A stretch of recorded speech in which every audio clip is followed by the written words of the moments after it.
প্রিয় অষ্টম শ্রেণীর শিক্ষার্থীরা, কেমন আছো তোমরা? তোমাদের বইয়ের বৃত্তের খুঁটিনাটি অধ্যায়ের আরও একটি নতুন ভিডিওতে তোমাদের সবাইকে স্বাগতম। তো এখনও যারা আমাদের চ্যানেলটি সাবস্ক্রাইব করোনি, নতুন নতুন ভিডিও পাওয়ার জন্য অবশ্যই আমাদের চ্যানেলটি সাবস্ক্রাইব করে নিতে পারো। তো আজকে আমরা আলোচনা করব কেন্দ্রস্থ কোণ। এর আগে আমরা তোমাদের বইয়ের যে একক কাজটি রয়েছে সেটি সমাধান করেছি। যারা ওই ভিডিওটি দেখতে চাও তারা অবশ্যই দেখে নিতে পারো। কেন্দ্রস্থ কোণ হচ্ছে সেন্ট্রাল অ্যাঙ্গেল। কেন্দ্রস্থ কোণ বের করার জন্য আমাদেরকে কি কি বলা হয়েছে দেখো। বৃত্তস্থ কোণ তৈরির জন্য যে মডেলটি বানানো হয়েছে, চলো ওই মডেলে আর কি কি করা যায় দেখি। অর্থাৎ আমরা যখন বৃত্তস্থ কোণ বের করেছিলাম তখন আমরা এই মডেলটি তৈরি করেছিলাম, ঠিক আছে? এখন এই মডেলে আমরা কি করতে পারি তারা আমাদেরকে বলা হয়েছে। তো আমাদেরকে বলছে যে কাঠি দুইটি এমনভাবে কক্ষিটে বসাও যেন এদের এক মাথা বৃত্তের কেন্দ্র ও বিন্দুতে কোণ উৎপন্ন করে। তাহলে এই হচ্ছে আমাদের কাঠি দুইটি। এই কাঠি দুইটিকে আমাদেরকে এমনভাবে বসাইতে হবে যাতে এখানে যে কেন্দ্রের মধ্যে কি হয়, একটা কোণ উৎপন্ন হয়, ঠিক আছে? কেন্দ্রের মধ্যে একটা কোণ উৎপন্ন হয় এবং যেটা হচ্ছে একটা ও বিন্দুতে, অর্থাৎ ও বিন্দুতে আমাদের কি হবে, কোণ উৎপন্ন করে। এবং অপর যে মাথা দুইটি, এই যে অপর যে মাথা দুইটি, এই দুইটা মাথা হচ্ছে কোথায় থাকবে, এ আর বি বিন্দুতে থাকবে। তো লক্ষ্য করো, কাঠি দুইটি আমাদের এ বি ডি এর উপর কিন্তু একটা কোণ উৎপন্ন করতেছে, যেটা হচ্ছে এ ও বি কোণ। তাহলে এ ও যে বি কোণ, এটা কিন্তু আমাদের কেন্দ্রে অবস্থিত একটা কোণ। তাহলে এই কোণটাকে আমরা কি বলতে পারি? এই কোণটাকে আমরা বলবো হচ্ছে কেন্দ্রস্থ কোণ। অর্থাৎ আমাদের বৃত্তের উপচাপের উপর এই যে চাপ, যে চাপটা কম থাকে সেটাকে আমরা কি বলি? উপচাপ বলি। তো উপচাপের উপর যে দণ্ডায়মান যে কোণটা, এই কোণটাকে আমরা বলবো হচ্ছে কেন্দ্রস্থ কোণ। তো কেন্দ্রস্থ কোণ কী জিনিস আশা করি তোমরা বুঝতে পেরেছ। এখন আমরা তোমাদের বইয়ের যেই একক কাজটি শূন্যস্থান পূরণ যে কাজটি রয়েছে সেটি আমরা সমাধান করব। তো দেখো, এ বি ডি উপচাপের উপর দণ্ডায়মান কেন্দ্রস্থ যে কোণ একটু আগে আমরা বের করলাম, এ ও বি কোণ, এটাকে আমরা যদি একটু লক্ষ্য করি, এ ও বি কোণ অর্থাৎ এই যে এ ও বি কোণ, এই কোণটা হচ্ছে কত ডিগ্রি আমাদেরকে বের করতে বলা হয়েছে। তো তোমরা যদি চাঁদা বসাও, এই বিন্দুতে যদি চাঁদা বসাও, তাহলে এই কোণটার মান হচ্ছে তোমরা কত পাবা? 120 ডিগ্রি বা এর আশেপাশে পেয়ে। তাহলে আমাদের এ ও বি কোণের যে মান সেটা আমরা লিখব কত? 120 ডিগ্রি, অর্থাৎ 120 ডিগ্রি। এখন এরপরে বলা হয়েছে এবং এ ও বি এই যে কোণ, এটা কি কোণ? যেহেতু এই কোণটা হচ্ছে 90 থেকে বড় এবং 90 থেকে বড়, তাহলে 90 থেকে বড় যে কোণ সেগুলোকে আমরা কি বলি? স্থূলকোণ বলি। সেগুলোকে কি বলি আমরা? স্থূলকোণ। তাহলে আমাদের যে কোণটা আমরা এখানে পাবো, এই কোণটাকে আমরা বলবো হচ্ছে স্থূলকোণ। কিন্তু এই একই চাপের উপর দণ্ডায়মান বৃত্তস্থ যে কোণ, একই চাপের উপর দণ্ডায়মান, একই চাপ বলতে আমাদের কোন চাপের উপর বলা হয়েছে? A B D. A B D চাপের উপর দণ্ডায়মান বৃত্তস্থ কোণ কোন?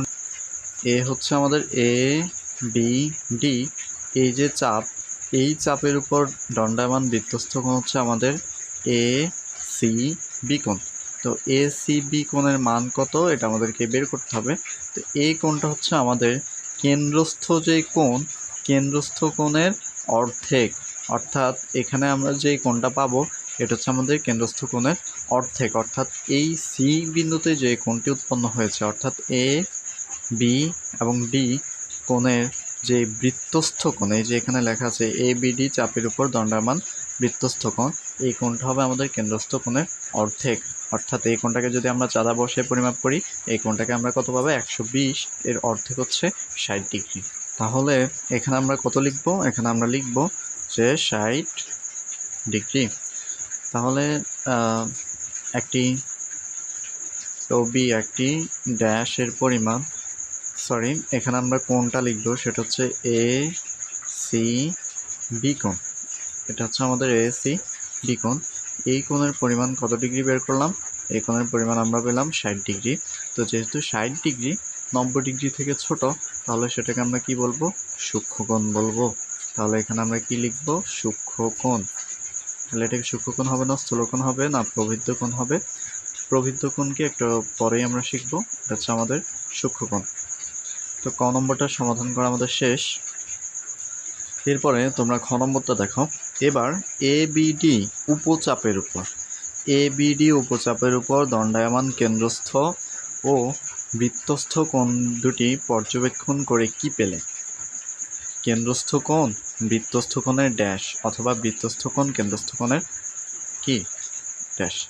তো দেখো, আমরা যখন এবিডি উপচাপের উপর দণ্ডায়মান কেন্দ্রস্থ কোণ হিসাব করলাম, তখন আমরা দেখলাম কেন্দ্রস্থ বৃত্তস্থ কোণ দুটি পর্যবেক্ষণ করে দেখলাম, যখন কেন্দ্রস্থ কোণ হচ্ছে আমার 120 ডিগ্রি, তখন আমরা বৃত্তস্থ কোণ পাচ্ছি 60 ডিগ্রি। তাহলে এখান থেকে আমরা কি বলতে পারি, এই যে কেন্দ্রস্থ কোণ, এই কেন্দ্রস্থ কোণটা কিন্তু বৃত্তস্থ কোণের 60-এর কিন্তু দ্বিগুণ হচ্ছে। তাহলে বৃত্তস্থ কোণের দ্বিগুণ লিখতে পারি, 2 গুণ লিখতে পারি, ঠিক আছে। কেন্দ্রস্থ কোণটা আমরা কি পেলাম, বৃত্তস্থ কোণের দ্বিগুণ পেলাম। অথবা আমাদের যে বৃত্তস্থ কোণ অর্থাৎ 60 ডিগ্রি যে কোণ, সেই কোণটা হচ্ছে কেন্দ্রস্থ কোণের কি অর্ধেক। এখানে আমরা কি লিখব, অর্ধেক লিখতে পারি। আশা করি বুঝতে পেরেছ। কেন্দ্রস্থ কোণটা হচ্ছে আমাদের বৃত্তস্থ কোণের দ্বিগুণ আর বৃত্তস্থ কোণটা হচ্ছে কেন্দ্রস্থ কোণের অর্ধেক। ওকে, এরপরে চলো গ নম্বরটা সমাধান করি। তো গ নম্বরে কি বলা আছে, এসিবি যে অধিচাপের উপর দণ্ডায়মান কেন্দ্রস্থ কোণটি আমাদেরকে বের করতে হবে। অধিচাপের উপর দণ্ডায়মান কেন্দ্রস্থ কোণ, তো এটা হচ্ছে আমাদের এসিবি কোণ। আর এই যে চাপ, এই চাপটা হচ্ছে আমাদের কি চাপ, অধিচাপ। তো অধিচাপ আমরা যখন এই কোণটা বের করছি, এই কোণটা কিন্তু আমাদের এডিবি কোণের উপর কেন্দ্রস্থ কোণ। তো আমরা যখন এই বিন্দুতে আরেকটা অর্থাৎ এসিবি এই অধিচাপের উপর দণ্ডায়মান কোণ বের করব, তখন আমাদেরকে এটা বের করতে হবে, ঠিক আছে। অর্থাৎ এই যে কোণটা উৎপন্ন হয়েছে, এই কোণটা হচ্ছে আমাদের এসিবি কোণের কি কেন্দ্রস্থ কোণ। অর্থাৎ এই দিকে যে কোণটা সেটা হচ্ছে আমাদের এসিবি কোণের কেন্দ্রস্থ কোণ, আর এই পাশে যেটা সেটা হচ্ছে আমাদের এডিবি কোণের কেন্দ্রস্থ কোণ। তাহলে আমাদের কেন্দ্রস্থ কোণ কি পেলাম, এ ও বি কোণ। এই কোণটা হবে আমাদের কি এও। তাহলে এখানে আমরা কি লিখব, এ ও বি কোণ। ওকে, এই কোণের পরিমাণ তোমরা মেপে দেখবা, এই কোণের পরিমাণটা হচ্ছে আমরা কত পাবো, 270 ডিগ্রি। এই কোণটাকে কি বলে, এই কোণটা হচ্ছে একটা প্রবৃদ্ধ কোণ। প্রবৃদ্ধ কোণ একটু আগে আমি বলেছিলাম যে একটু পরে আমরা প্রবৃদ্ধ কোণ জানবো। এটা হচ্ছে একটা প্রবৃদ্ধ কোণ। ওকে, প্রবৃদ্ধ কোণটা কি, যে কোণের পরিমাণ হচ্ছে আমাদের 180 থেকে বড় এবং 270 ডিগ্রি থেকে ছোট, সেই কোণটাকে আমরা বলবো হচ্ছে প্রবৃদ্ধ কোণ।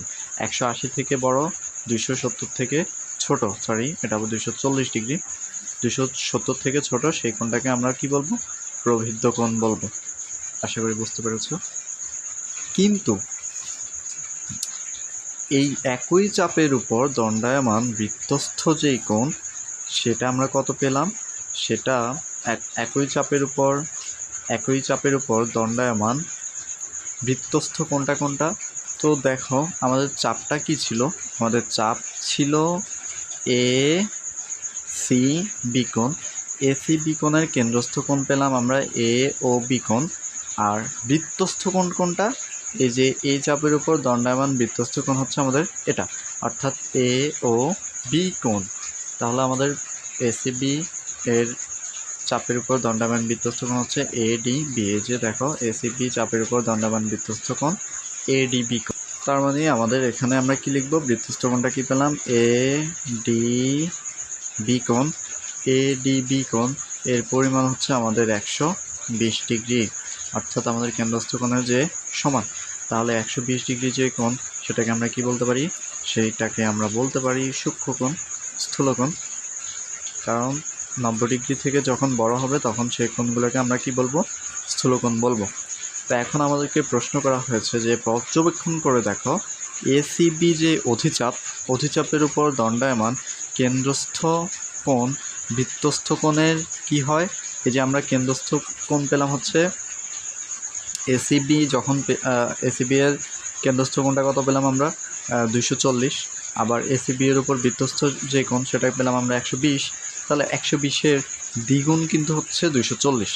তার মানে হচ্ছে কেন্দ্রস্থ কোণটা বৃত্তস্থ কোণের কি দ্বিগুণ, অথবা বৃত্তস্থ কোণ হচ্ছে কেন্দ্রস্থ কোণের অর্ধেক। এটাই আমাদেরকে এখানে লিখতে হবে। এই ছিল আমাদের ক, খ, গ, ঘ এর সমাধান। ও নম্বরটা দেখো। সুতরাং আমরা কি বলতে পারি? সুতরাং আমরা বলতে পারি বৃত্তের যে কোনো চাপের উপর দণ্ডায়মান যে কোনো চাপ, সেটা চাপের উপর দণ্ডায়মান কেন্দ্রস্থ যেই কোণ সেটা হচ্ছে বৃত্তস্থ কোণের দ্বিগুণ, আবার বৃত্তস্থ যেই কোণ সেটা হচ্ছে কেন্দ্রস্থ কোণের অর্ধেক। তো আশা করি তোমরা বুঝতে পেরেছো এবং ভিডিওতে তোমাদের ভালো লেগেছে। যদি ভালো লেগে থাকে অবশ্যই, যারা এখনও আমাদের চ্যানেলটি সাবস্ক্রাইব করনি, তোমাদের বইয়ের সব টপিকের উপর ভিডিও যদি চাও তাহলে অবশ্যই আমাদের চ্যানেলটি সাবস্ক্রাইব করো। তো পরবর্তী ভিডিও দেখার আমন্ত্রণ জানিয়ে ধন্যবাদ সবাইকে।